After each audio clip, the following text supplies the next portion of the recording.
everyone, it's Charlton. Want to, hopefully you can hear me. It's pretty loud up here on the road. We're heading down to the river right now. It's beautiful though, is it not? I mean, it's pretty awesome. And we're going on the other side, the West Conshohocken side, just to walk along the path and talk about a few things. And these things are very difficult to process in my brain and then communicate to you. It really is, and I'm trying as hard as I can. So let me get right to the point, at least on one of the points I'd like to make, which is, listen, there's just no getting around it. Basically, there's some YouTube creators that, and I don't know how many, but I know it's more than one. I know it's at least, it's multiple, and I just don't know how many. I don't, but they're basically helping the hotel casino screw over the victims of the Las Vegas shooting massacre on October 1st, 2017. That's that's one of the, I want to say that right out. I mean, and if you could, if you're making videos and you're offended by that, if you're a decent person, man, you'll get over being offended. And I'm not asking anybody to change anything they're doing. I'm just telling you right now that I have a very strong, logical reason that some of the creators on YouTube making videos about the Las Vegas shooting are helping the hotel casino screw over the victims. I mean, that's just there's just no getting around it. Okay, let me back up a little bit, and we'll head down to the river in a second here. I kind of like this spot, but I was wrong about the Safety Act. The one aspect of it. There's no way that this thing being run through the Safety Act law, where basically, well, I don't have time to describe it to you. Hopefully you're aware of it, and I've talked about this in my previous videos.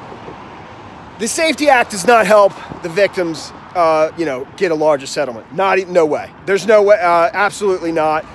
And it will probably dramatically lessen how much the victims receive and how quickly they receive it and so on. If the victims would receive a greater settlement if it actually was, went through the Safety Act, as a Safety Act violation, where if it was an act of terrorism, okay?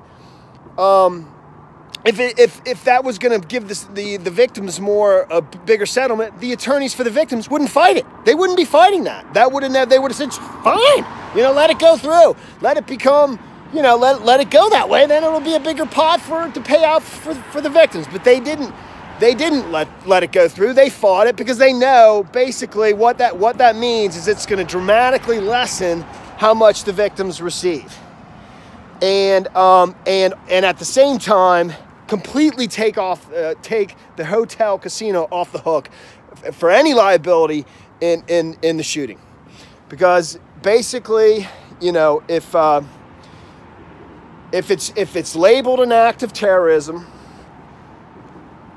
and because the security provider at the Route 91 Country Music Festival was actually certified through the safety program, there's a process where you have to get designated and certified, for that. And if you are, that basically anyone who hires that security company, their liability, they're completely off the hook. And even the security company they're because they're certified, because they went through that program, their liability is extremely capped as well.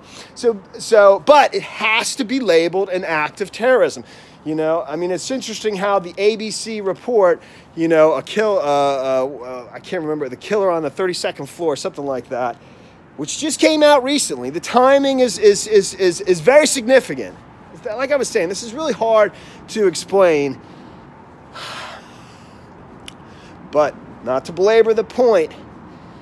The Safety Act, it becoming a Safety Act issue dramatically reduces the amount the victims will get. And in order for that to happen, it has to be an act of terrorism. And by the way, A court can't determine that, even though they're trying to make that case, and they're trying to make that case in the public domain, like in the ABC report, where they talked about it. They literally said, they brought up the court documents, they referenced the Safety Act, and, the chief executive of MGM has said it explicitly, that's what the Safety Act, that's why they passed that law, was to protect companies like his in situations like this. But it has to be named, it has to be labeled an act of terrorism, and that can only be done by the DHS, the Department of Homeland Security Secretary, which is Christian Nielsen. And to the best of my knowledge, and I'm almost, I'm going to say I'm 100% positive, it has not been labeled an act of terrorism to date, okay? That maybe could change, and you just never know. It's going to get dark down there, so I'm going to move back down this way too. I'll keep going.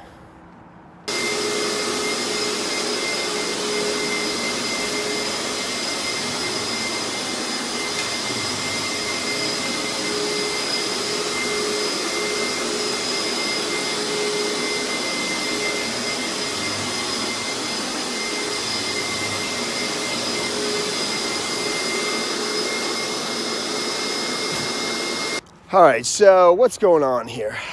You would think like, who really cares? Some YouTube creators basically kind of presenting all these wild possibilities that all lead to an act of terrorism. They all are most of them are all some version of an act of terrorism, whether it's domestic terrorism or international terrorism. It's not like that many people are watching those channels. I agree with that completely. But we're at a very pivotal moment in time, okay? Because that Safety Act lawsuit, has been suspended and it's on hold, basically. Let me turn around. While the two parties mediate, or basically the attorneys for the victims mediate with the attorneys of the hotel casino. And it's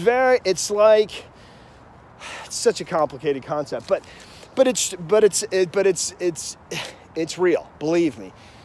It's very similar to it's like with Cambridge Analytica and Facebook and how they were able to influence elections. And I think it was even, I don't know what campaign manager was explaining how using digital media to basically fool people into thinking that this is what everybody else is thinking, because if your friends are thinking it and you're showing up, everything's showing up in your feed from your friends' feeds, it's basically surrounding a person at everywhere they look with something that makes them believe that this is what everyone else is thinking too. And it influences your decision.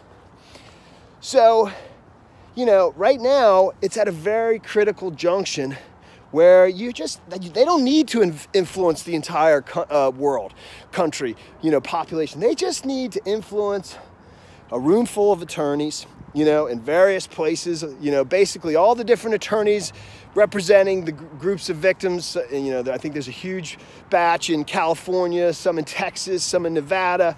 And they just need to influence those people at a particular moment in time when they're at a very critical juncture during the negotiations, when they're in mediation. And that was the whole point of basically suing the victims, because even if they fail, and they probably would by pure legal means, the only way they wouldn't fail, the only way that wouldn't be treated as a Safety Act violation is if, maybe if they got some help through just corrupt things, But just putting that out there, it basically, is a threat to the attorneys representing the victims that, listen, you better maybe come to an agreement now, because if we're successful in getting this basically treated as a Safety Act issue, your payout will be way less. And it's a way of more or less squeezing the attorneys representing the victims into making a decision and taking much less right now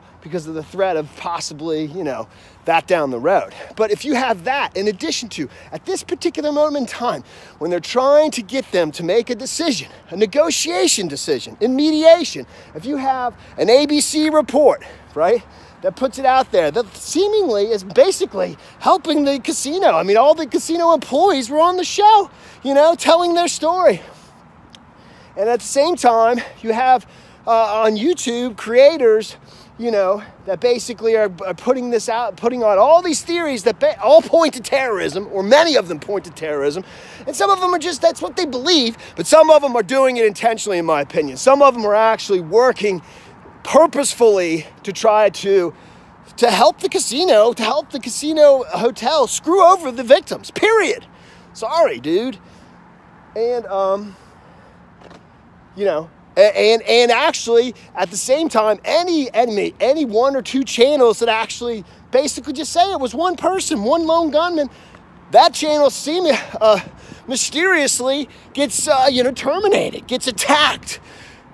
Right? But if you have all these things all at one particular moment in time, at a critical juncture in the negotiation, right at the mediation, if you could just get a room full of attorneys to make a decision quickly, because of everywhere they turn, they see things that are basically, you know, that don't help their case.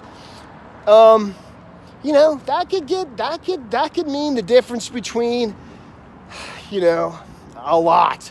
$100 million, $200 million, whatever. If you make a decision now, just because of the threat of, you know, of getting much less down the road, then that's, you know, that's, hello. So, but, you know, again, you know, I mean, why would these creators that I'm saying are helping the hotel casino do that? I don't know. I don't know who they're connected with. I don't know if they're connected with some lobbying firm in Washington or a law firm that's basically working with, you know, the hotel casino. And they wouldn't be hired directly. They would be hired, you know, outside of the firm. I mean, it's much like the private investigators that would do opposition research. But this is the new age, you know. It's the digital age. It's a different thing altogether. But it still happens, and you can influence the outcome of somebody's decision in a different way, in a new way. So, you know, and it's interesting, you know. I mean, because you know, there's a million different tactics. There's a million different ways to pull at your strings, you know, to pull at your heartstrings by doing things like presenting yourself as a pro-Trump person, man. Pro-Trump people are extremely loyal. And anybody who else is pro-Trump, you immediately have a bond with that person, you know, and all of a sudden, you know, you feel an obligation to, you know, to agree, you know. And it's almost like, you know, the subs, you become like human shields, because if they're doing this, right, and as pretty lousy as it is, and it is lousy, you know, you become like their human shields, you know, because then you know, you're watching their videos, and, you know, and they're saying, you know, we're together in this, and you know, yeah. I mean, one of the other things, if you remember, I was just made the video about the Ariana Grande, okay, about her canceling her show in Vegas, which she did for New Year's Eve. And she was going to be playing at the Cosmopolitan. The venue's called the Chelsea. The Cosmopolitan is owned by Blackstone Group, which is a huge private equity firm. Huge, massive Wall Street private equity firm. And but it was interesting, you know, I never mentioned her in my previous video when I was talking about all the huge stars that would be playing in Las Vegas on New Year's Eve, because that gave me the idea that maybe Paddock was actually targeting the band as a way to basically just destroy the tourism industry there, destroy destroy, to get back at the casinos for taking his life savings and so forth. But Ariana Grande was never mentioned in any of the reports that were promoting basically all the huge stars that were going to be performing on New Year's Eve. And there's going to be 300,000 people in Vegas. But they were news reports. It was the AP, USA Today. Not all. Someone talked about security, but some talked about the stars. And they were news reports. They were not, But the funny thing is they basically were working with the main casinos, mostly MGM, but also Caesars, but barely Caesars, but primarily MGM because they're the powerhouse in Vegas. They were helping them. They were helping them promote Las Vegas. The reporters were. And they weren't helping, a competitor, Blackstone Group, talk about Ariana Grande, who's probably the biggest of all the stars that would be performing on New Year's Eve. And I'm using that as an example that, that there's a symbiotic relationship, between, but not just between the press and the casinos, but anybody who basically comes to the table to ask questions. Because when they all show up, when the press shows up, when the people show up to get answers, it's like I said before, in that show about the movie, The Lord of War, Nicolas Cage, what do we do when they show up and they want answers and they figure it all out, We cut them in. We make them a partner. Cut them in. Your stocks are dangerously depleted, Dimitri. You should order more from the factory. Someone will work it out. What happens then? We'll cut them in. Someone will work it out. What happens then? We cut them in. All right, man. I got to roll. It was a real messy video. Always is now. And that's the story there, man. Thanks for watching my videos. Please subscribe to my channel. Give me a like down below, and I will see you in the next video. Later, man.